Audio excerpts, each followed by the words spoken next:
Hello, thanks for tuning in. This is my live stream, Stuart the Unrepentant Atheist. And you're either watching this in live stream or you're watching a recording of it. So, whatever it is, welcome. So, in today's issue, I'm going to be talking about calls that came into the line, really on the last two shows, which featured Matt Dillahunty, because I was away last week. I'm going to talk about that in a moment and why I was away last week.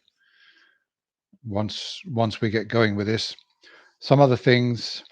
Of course, I don't think that I've commented on Trump being re-elected. So there was something interesting from a religious point of view on UK radio shortly after Trump was re-elected. A Christian came on to make some comments. So yeah, hello Destronia123, good to have you. So yeah, with Donald Trump last when was it last? I don't know.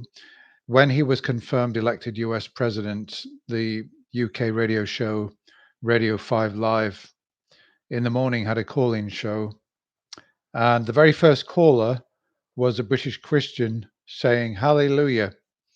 And his first reason for being glad that Donald Trump was re-elected is that hundreds of thousands of abortions are happening in America and hundreds of thousands of souls are being lost. And this was his number one reason for being glad that Donald Trump had been re-elected. Religious, a religious reason, which really quite sort of surprised me because it's quite unusual to hear British Christians talking about abortion.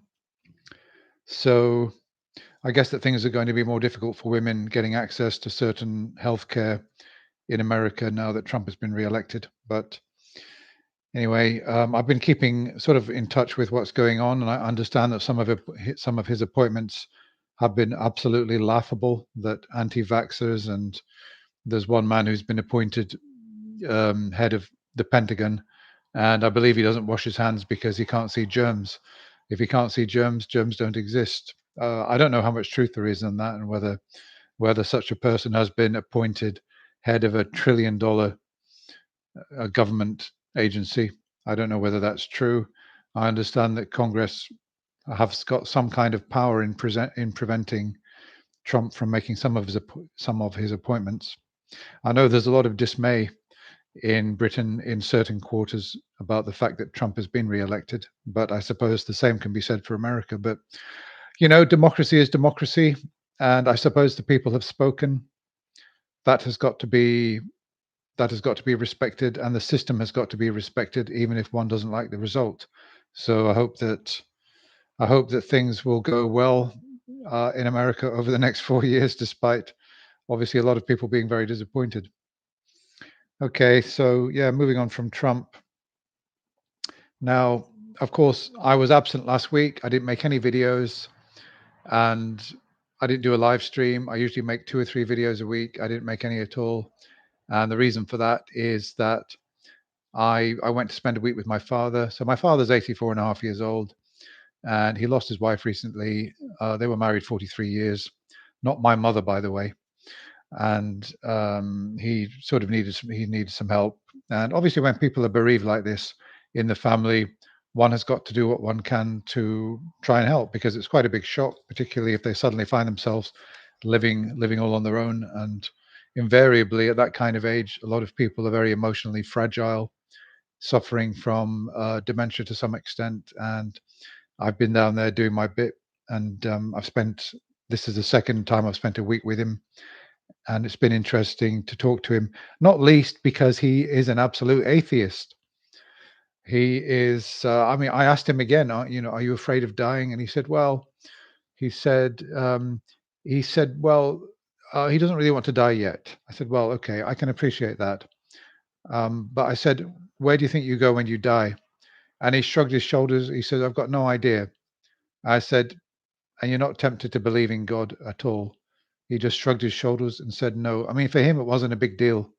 It wasn't a big deal. His wife died not believing in any God, even though she'd been a Christian in previous decades. But she'd lost her faith. As for my father, he was an altar boy in a Catholic church. He grew up in a Catholic country. And I've even seen a little document with him standing with a white suit on, sort of white. I mean, when he was about sort of 12, 13 years old, looking very handsome and smart in a white suit and holding a cross, holding the Bible.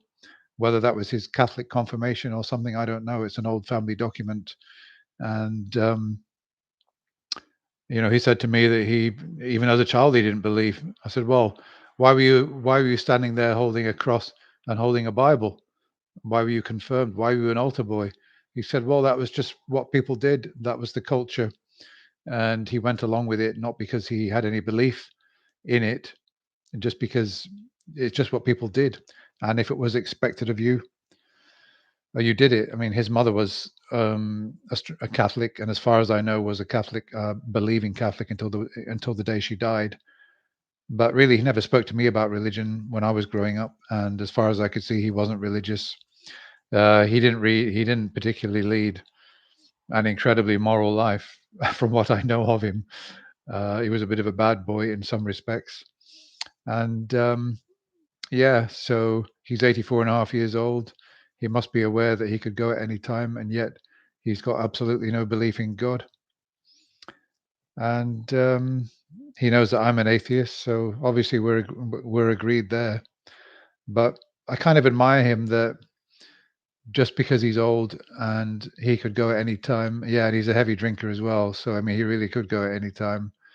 That he's not tempted to, um, I don't know, look for fantasies to keep himself comfortable. So okay, yeah. So yeah, I spent that week with him, and I found out lots of new things about him that I didn't know before because he talks a lot. He likes to talk, and I listen to him, and it's interesting to get sort of interesting information from him. Apparently, he saw Kennedy and Jackie Kennedy when he was in the Canadian Royal Guard. He um, he said that he was on the tarmac on the runway, lined up with all the others, and he saw them get out of the aeroplane. And yeah, he's got lots of interesting memories to share. So he was in the army. He was in the Canadian Army and in the British Army, and he tells me that he was the top shot in the whole British Army. I don't know whether I can believe that. He claims there's a trophy sitting in some British barracks with his name on it, and that he beat all the top brass at the annual shooting competition. I don't know whether to believe that or not. I'd like to believe it, but I don't know. Maybe it's just his fantasy, or maybe I'll go down to that barracks one day and find out whether that trophy is really sitting there with his name on it. So yeah, so I spent a week with him, and I got back fairly recently. So I'm raring to go, not just with my channel, but obviously with lots of other things. And now I've got a bit of a confession to make because I missed two shows with Matt. One was the one that he did with Forrest last night, and the previous one, who was that with? Um, I think that might have been with Forrest too, but Forrest had to go and Arda took over halfway through. So I watched more of that one, and I've watched some of the one that went out last night, and I haven't made extensive notes. But before I move on to that, a couple of things. Okay, first of all, I've taken a lot of flack for criticizing Forrest. Yeah. Look, we've all got our favorites in counter apologetics, On the Line, The Atheist Experience, and we've all got our favorites, and we've got those that we probably don't like so much. And obviously, a lot of you guys that like, I don't know, who should we say? Um, I don't know, Aaron Adair, probably, might not like. I mean, not everybody universally likes every single host, and it's the same with me. Um, I enjoy watching Matt on the whole. I know that he's got some elements of his personality which probably detract from how good he is at dealing with theist arguments and theist claims, etc. That's okay. I don't find it attractive that Matt gets angry and that Matt hangs up. That's not what I like about him. I like other things about him, and I think that generally he's quite sound. Sometimes I think that he shuts down people too quickly. He maybe gets upset or offended for what I would think are fairly trivial reasons, and instead of completely destroying a theist, he will let them go just when just when he's ready for the kill. He'll sometimes, if somebody interrupts him, he say, "Oh, that's right. I'm fed up with you interrupting me. Goodbye," and that's it. That's all over. When he was just getting ready to expose the fallacy. Sometimes that happens. I don't like it, and I've said it. And sometimes people criticize me for saying that. That's okay. Sometimes I'm not justified. Maybe other times I am justified. With Forrest, I've had an issue recently because he's more and more dominating the shows that Matt is in. I don't think they're a good pairing. And I watched last night's episode, or at least half of it, and there were calls where, for example, Matt will get a question in to a theist, and while the theist is thinking about it and just about to answer, Forrest will suddenly jump in and say, "Oh, can I say this and that? And I want to ask a question, blah, blah, blah."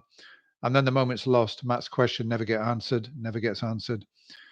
It really irritates me when Forrest does that, or he'll go off on a tangent just when Matt is moving to the place that he wants to get the conversation to. Forrest will suddenly go off, and you know that Forrest can talk nonstop for quite a long time. So, what can I say, guys? Forrest faces everywhere. He's on virtually every show. I mean, why doesn't he just buy the line from Jimmy Snow and take over and just make it the Forrest Valkai show? I mean, why not? And he's popular. I admit that he's popular. Um, he's got more popularity in his little fingernail than I've got in my entire existence times a thousand. I admit that. And yet, I don't really like the fact that he's dominating every single show and his face is appearing all over the line. I think we need a variety of people. We need to see more of Pelagia. We need to see more of Eric from Skeptics and Scoundrels. And to be honest with you, I never thought I'd say this, but I'd even rather see more of Jimmy Snow. So there we are. I know that most of you guys out there love Forrest Valkai, and you'll disagree with me, but at least I'm telling the truth about what my preference is. And I don't really like the way that things are going. And I groaned inside myself when I saw that Forrest had done the last two episodes with Matt, have both been with Forrest. And I thought, oh God, that's going to be. Now, I understand that Matt has had some kind of operation. He's in pain. I don't know what the nature of his pain is. If somebody could say, because I didn't really pick up on that. I know that Matt went for some, was it oral surgery or something? And I've had significant oral surgery when I was in my 20s. So yeah, I can kind of relate to that. It's quite a painful, unpleasant thing. If that's what is causing him pain, I'm surprised he's even there doing his job. I mean, maybe it's that because Matt's in pain, Forrest decided to do most of the talking this week. Yeah, that's possible. So what else has been happening? Okay, well, yeah, somebody now I try not to get involved in discussions on my channel when people leave comments. If it's a comment I don't like, I want somebody to challenge it, but I don't want to do it because I haven't got the time. I'll normally pin it. Unfortunately, if it's a comment that arrives on a video that hasn't been viewed in a long time, then there's no point pinning it because that video might just get 1 or 2 views a week and nobody's going to really look at it and answer his query. So somebody left a message recently and they left a message on a video. Can't remember which one it was, but actually it wasn't one that was completely dead. It was still getting sort of, I don't know, 50 views a day. And I decided to pin his comment. And his comment was that Matt is asking for him, or Forrest is asking for empirical evidence for the existence of God. And And then he said something to the effect that aren't uh, isn't this all sort of, isn't the whole method of empirical evidence something which is laden with theory? Hmm. I know where he's going with this. It's the old, oh, logic is circular, so you can never use logic to prove logic. And yeah, it's that kind of thing. And so I eventually replied to him, and oh dear, I can't remember. I didn't preserve preserve the exchange too much, but we got on to him saying that the senses are not reliable, right? That our beliefs are based on sense information, and it's not reliable. Therefore, I mean, I know that this is a theist who's saying, you atheists, you think you've got a good epistemology, you won't believe in God, but actually, none of your beliefs are credible either. None of your beliefs, all of your beliefs are based on empirical evidence, which is detected through the senses. The senses are not reliable.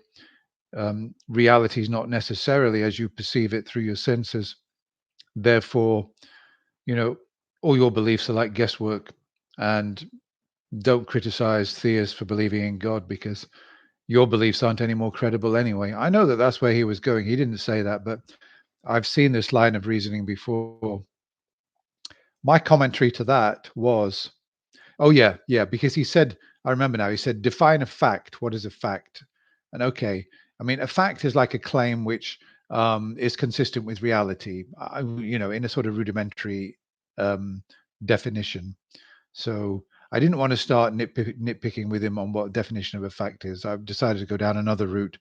And then he went for this thing that all your beliefs are based on sensory perception. Your senses are not reliable because what we sense isn't necessarily what's there. Senses are basically, yeah, not reliable. So my comment on that was, I agree with you. I agree with you. Senses are not reliable. We know that because, for example, we look at the Earth and the Earth appears to be flat. Yeah. However, we know that the Earth is not flat. We know the Earth is a globe. We know the Earth is a globe because of scientific investigation, not because of sense data. We know it because we've done calculations and we know that the Earth is a globe. And most of the facts that I'm talking about, the scientific facts, are not necessarily gathered um, by appealing to sense data, by sensory perception. We take measurements. We've got ways of investigating things scientifically that don't require us to reference our senses. And this is how we know all the facts that we know about gravitational forces and background radiation, um, atomic structure, atomic energy, and all of these things we know because of scientific investigation, measurements, etc., not because of our senses. Now, I said this to him, and I think it's quite a compelling way of putting it. And then he came back and he went straight back to senses. You know, how can you be? Yeah, he came straight. Well, he started talking about, well, what kind of reality do we live in anyway? And I could see that he was sort of dancing around trying to avoid what I was saying. And I said, look, give me an example, because he said that uh, your beliefs can't be reliable. And I said, give me an example of a belief of mine which is not reliable, and we'll analyze it. And rather than doing that, or give me an example of any belief which is not reliable, and we'll analyze it, not just mine, but any belief that you've heard of which is not reliable. And rather than giving me an actual concrete example, he went back to this theoretical, um, philosophical bullshit. about different types of realities and which one are we living in, etc., etc. And all I want to discuss with him is concrete examples so that we can, that's the best way to do it. Rather than talking about all the esoteric nonsense, let's talk about a specific belief and what is the belief based on, or what is the fact based on, and why do you think that this fact is um, as sort of poor in terms of uh, the evidence that we've got to support it, comparing it with, say, a belief in the existence of God. Why? Why is the fact that the Earth is a globe um, such a suspect claim and equal to believing that God exists? Because this is where the argument's going. I suppose it's going towards hard solipsism. It's going towards hard solipsism. You can't be certain about anything. So all beliefs are equal. And just let me believe in God, and I'll let you believe in what you want. Sorry, it's late at night, and I made a bit of a mess of that. I didn't represent it very well. But anyway, never mind. I he would not come down to discussing the actual beliefs and facts, examples of where what he's talking about is a big problem. Oh yeah, yeah. He said that. Oh yeah, it's coming back to me now. He said that, for example, this is coming back to him saying that the sensors are not reliable. He's saying that the eyes are very limited in terms of what they can perceive. Because they're so limited, they can't possibly be a good way of determining what is in reality. Well, I kind of know what he's saying, but then again, I looked up very quickly and I found that the eyes can actually see a million different colors. And actually, the eyes are remarkably efficient in terms of what they do. I think he picked the wrong example there. And I came back to him. I said, well, you know, the eyes can see a million different colors. They're actually not as limited as you think. Sure. I mean, I can't see detail from 100 miles away, but in terms of what the eyes are capable of, I think that they're not as limited as he thinks that they are. Now we know that, of course, there are optical illusions that um, what you see in reality, no matter how good your eyesight is, may not actually be true to reality. Yeah, we know that. And again, coming back to scientific investigation, that's why we need science. Okay, so what happened with him? I got tired of him. I muted him at first because I thought I can't go on with this. He's not answering my questions. I muted him for a while. Then I decided to unmute him. Yeah, I know. Sometimes I do that. I mute somebody. I think, oh, all right, then no, I probably shouldn't have muted him. So then I decided to unmute him. And then I noticed he left another comment on an old video. And this is the comment he made. Um, uh, just because there's no evidence for something doesn't mean that it doesn't exist. Well, I'm not going to reply to that one, I'll tell you. Yeah. Um, yeah, absence of evidence does not mean absence of existence. Yeah, well, I know, of course, but that doesn't mean the Loch Ness monster doesn't exist. I absolutely agree with that. But it's not really it's not really something which you can put down on the table on the plus side for the existence of something. If there's no evidence for it, it doesn't count towards it, does it? And I would have thought that for an all-powerful being that is out there that loves us, that there would be some better evidence than what we've had presented to us. Now, I'm not sure how my video is coming across because as I'm watching it, I could pick my cup up, for example. I can kind of see it shadowing across. It's not, it's like it's kind of almost like slow motion. I honestly don't know how it's coming over. I don't know whether it's because my computer is not powerful enough, or I bought a new cam recently which has got more pixels on it, and it may well be that my computer is not capable of really uh, handling it. I'm not too sure. Let me have a look at some of your comments anyway. I'll be going on till about 12 o'clock with this live stream. Oh, Kayla Martin says, "Why go to work or do anything if this world is a figment of your imagination?" Well, yeah, good point. And if the world's a figment of my imagination, why don't I just jump off a building and fly away, or see if I can fly and see what happens then? Jake B says, "I've listened to Matt talk thousands of times. He doesn't generally talk about philosophy. I don't believe what you're saying." Um, Sorry, I don't know quite what you're talking about, Jake. There, I don't. No, he does talk about philosophy sometimes. Well, I don't know what you're talking about there. What you're referring to, Michael Bell? I'm so done with humans. Well, um, okay, Edith Bromfield. Why should an atheist go on living? It all ends the same in annihilation, no matter what. Nothing matters if no God exists. Well, you could say, why bother going to a party if you know that it's going to end? It's the same thing. Because it's enjoyable to go to the party, it's enjoyable being there, even if we know that it's going to end.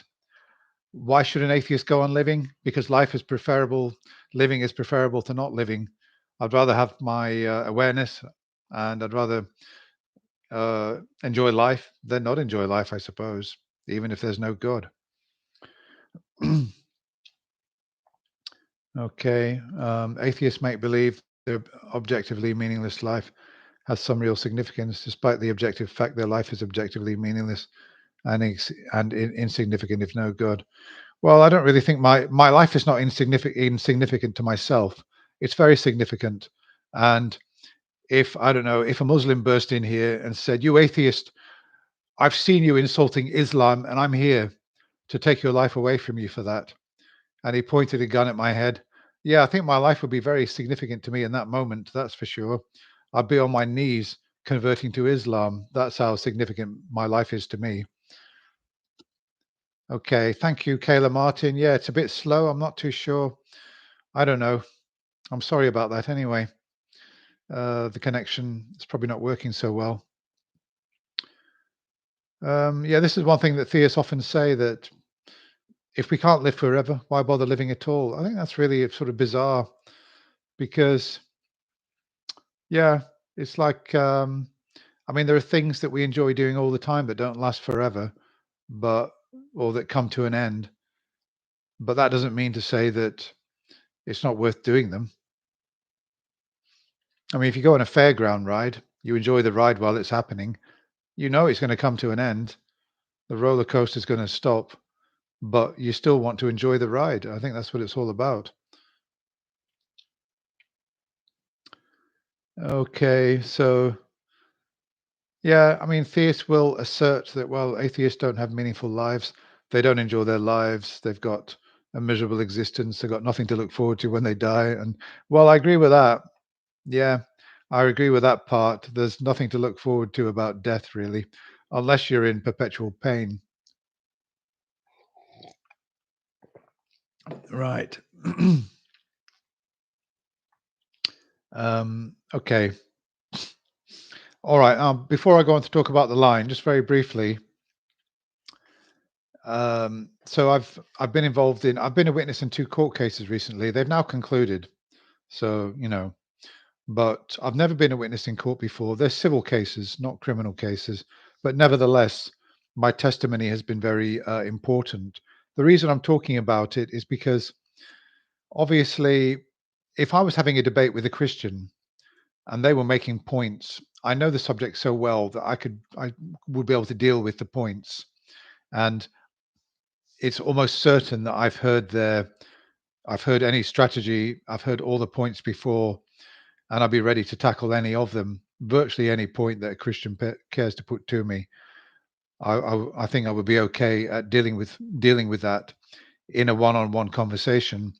And in a debate situation, even if you forget a point early on, you can always come back to it later and correct it. Now, giving evidence in court, as I've discovered, is a completely different ball game, because if you forget something and you're in the stand for say 20 minutes, you forget something, and then you're not needed anymore, you're out of the court, you've lost your moment forever. You can't get back in and say, "Oh, I forgot this," or if you remember a week later, "Oh, I meant to say this," "Oh, I meant to say that." I found out through hard experience that being a witness in court is extremely stressful and far more difficult than I imagined because, during cross examinations, the first hearing that I was at, I was very disappointed in myself that um, I wasn't really terribly well prepared for my cross examination, and I missed out on countering some of the points that were put to me simply because why I wasn't very well prepared. I wasn't expecting those questions.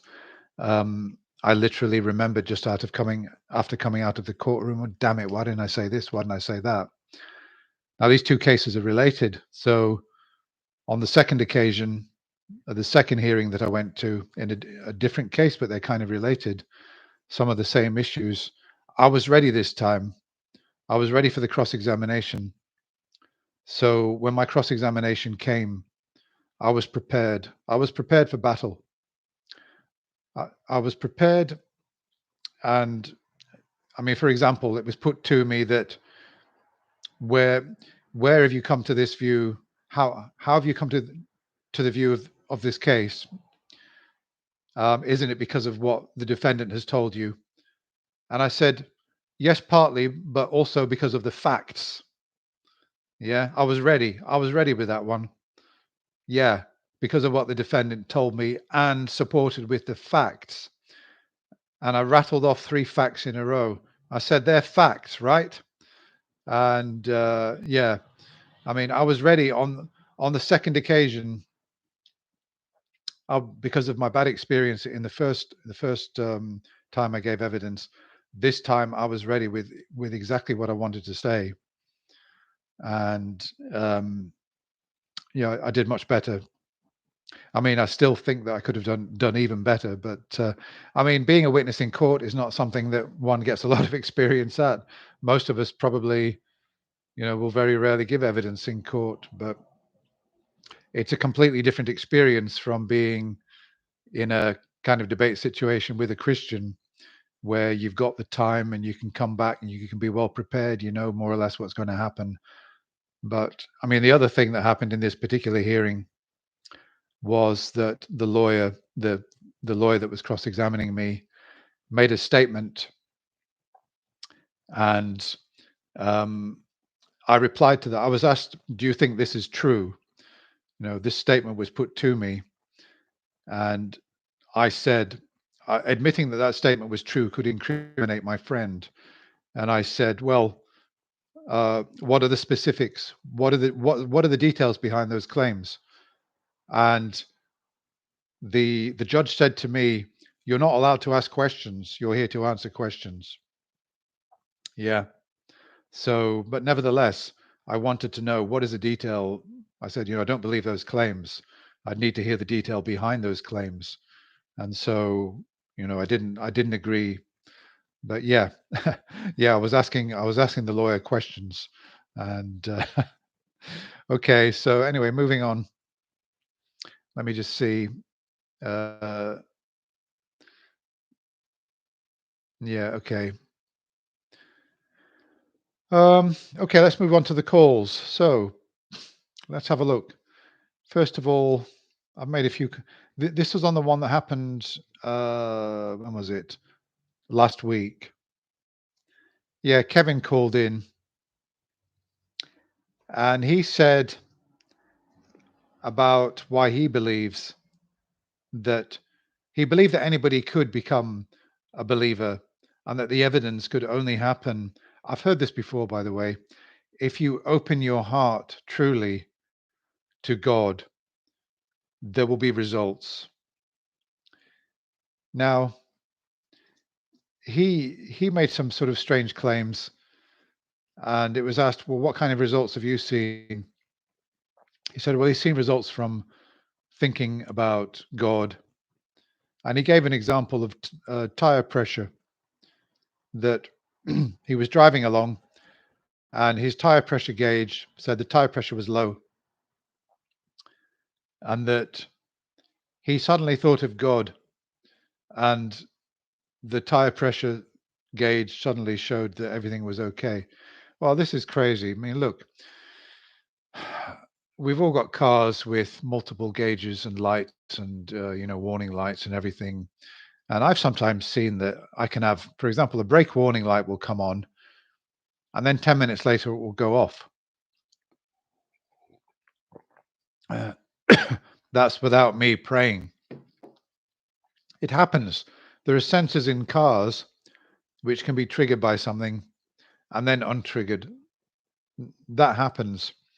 It usually indicates that there is some issue, which maybe 1 or 2 weeks later that light will come on and it won't go off again, no matter how hard you pray. Yeah. So Matt said to him, Kevin, what can I do? How can you give me evidence? Because Kevin said, "Oh, I could convince you." And Matt said, how could you convince me?" Matt said, "Well, no." Kevin said, "If you spend 24 hours a day with me for weeks and weeks, I will be able to show you evidence." Well, that's an absolutely crazy thing. I mean, that's like saying, I don't know, you can get evidence if you climb Everest and stand up there and say the rosary. Then you can get your evidence that God will come to you at the top of Everest. Well, no, that's not really something that's going to happen. The obligation should not be put on somebody to go to that kind of trouble based on a supernatural claim. The evidence, I think, has got to be presented in such a way that is convenient for the person you're making the claim to. You can't expect, if you've made a claim, you can't expect somebody to spend the whole week with you 24 hours a day. And Matt said, to be honest, he said, "You've asked me to spend 24 hours a day with you. Fuck no, I'm not going to do that." But supposing I did, what could happen that would convince me that God is talking through you? And he said, "Oh, well, I would open my heart to Jesus and pray, and something amazing would happen." Well, I don't know. It's all about personal experience, isn't it? And if I meet a priest in life or a minister and I say, "Well, I'm an atheist," and they say, "Well, why don't you believe?" I'll say, "Well, I'll tell you what, I've had no experience or I've seen no evidence, but you're a man of God. I'm making my appeal to you. If God wants me to believe, then let you be the channel through which I'm going to come to Christianity. Pray for me that I might receive from God some sign or evidence that will make me believe. Will you do that for me?" And yeah, that's happened. And but I'm still an atheist. No, nothing's happened. The prayers have been said for me, and no, Jesus has not sat on my bed or appeared to me. I've had no feelings or anything else that would make me think a God exists. So if any of you people out there are Christians, pray for me. Pray to your God that I might have an experience and become a Christian too. What else can I say? Okay, right. Yeah, there was one call where somebody was saying that, yeah, my own personal experience, and it will be obvious to you that my religion's true if you'd had the same experience. And I can't remember whether it was Forrest or Matt, but the point was made, well, yeah, but we've got other people from other religions saying the same as you, and not all the religions can be true. Right, let's see what other calls came in. Was it Bertson who called in with a sort of presuppositional argument saying that logic was born in the mind of God, and this is why logic works and why we can rely on it. And in an atheist worldview, um, logic can't be reliable. It can be faulty. And Matt quite rightly said that, well, if there is a God, then accept maybe that that would be the case. But all you're doing is positing a hypothesis, an unproven hypothesis to solve the problem that we seem to have, that logic does not have an ultimate foundation for it. And theists have got this problem as much as atheists. Theists have got the problem because they can only have faith that logic was born in the mind of God. They can't know it for certain, and they can't demonstrate it. So they're just they're just inventing a solution to this. Alfred called in another one about slavery, saying that, well, love thy neighbor is contrary to slavery, so really the Bible is against slavery. Well, as Matt said, that love thy neighbor did not universally apply, but it seemed applied to certain people, other Christians or Jews, and did not apply to slaves. Okay, yeah, because okay, let's just move on. Moises says, do you believe that Jesus is real?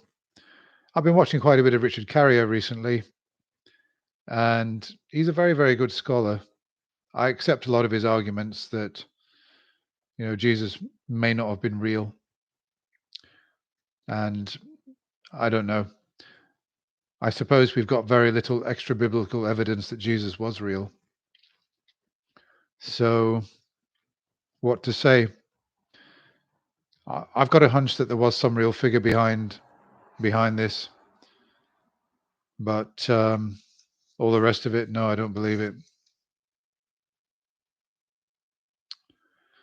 Okay, Chandler called in, I think last night, saying, yeah, God, yeah. So Matt said, yeah, why do you believe in God? He said, well, he read the Gospels, and God gave him the faith to believe. And as Matt pointed out, he's saying that he believes the Bible, because the Bible says it's true. And he's using just the circularity. He's using the Bible to prove the Bible.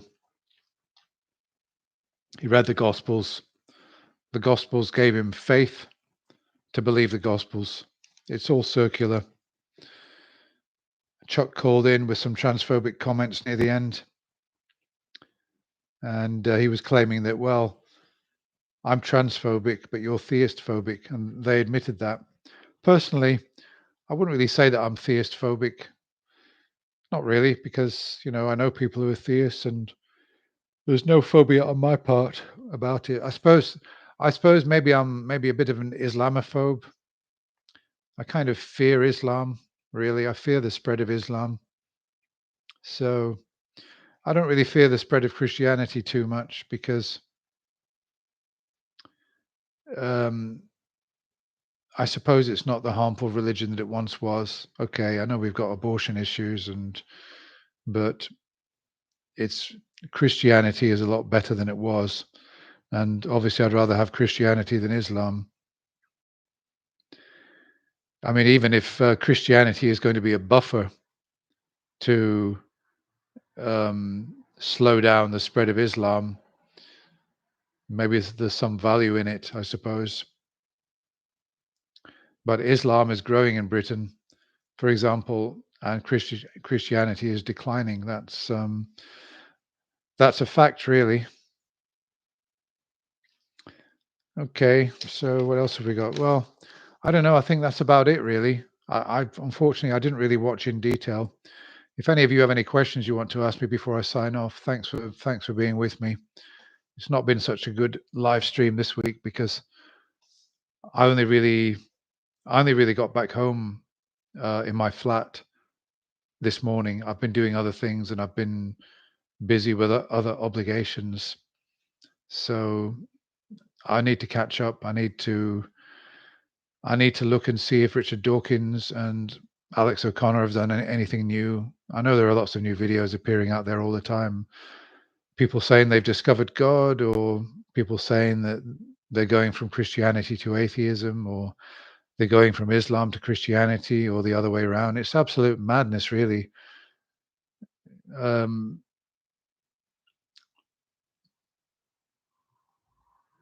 Okay. Yeah.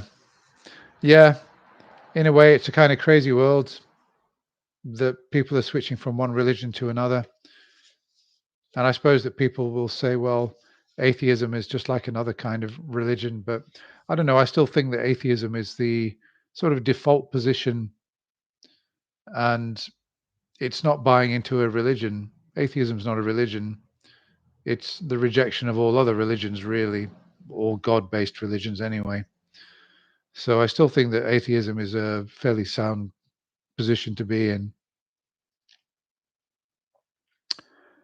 That's about it, really. Thank you very much for tuning in. I see there's some good conversation going on in chat. Um, I'll kind of leave it open. I'll leave chat open even when I've ended the stream. So if you want to go on arguing in chat, let me just have a look through some of your comments just to see what you're talking about.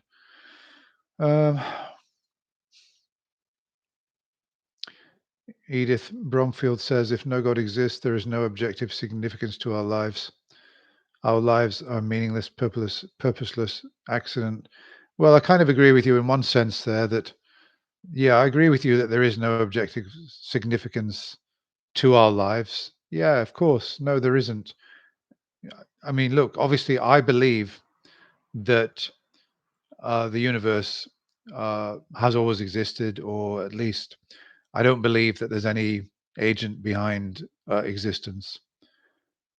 And I could conceive of a universe in which there's no life, no microbes, nothing, no consciousness, just one big, mainly empty vacuum with some matter in it, cold and hot matter that is just going absolutely nowhere in terms of it's not heading towards life or anything like that.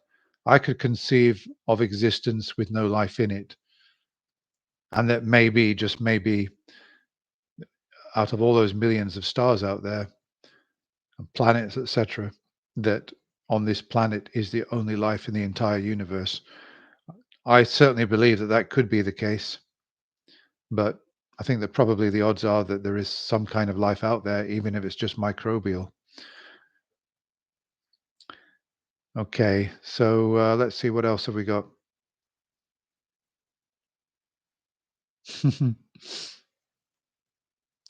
uh, okay, okay. I'm not going to get involved in what's going on there. There's quite a. Okay, so I'm going to sign off. Thanks for tuning in. I'll leave the chat open if you want to keep on going on with that. So bye for now.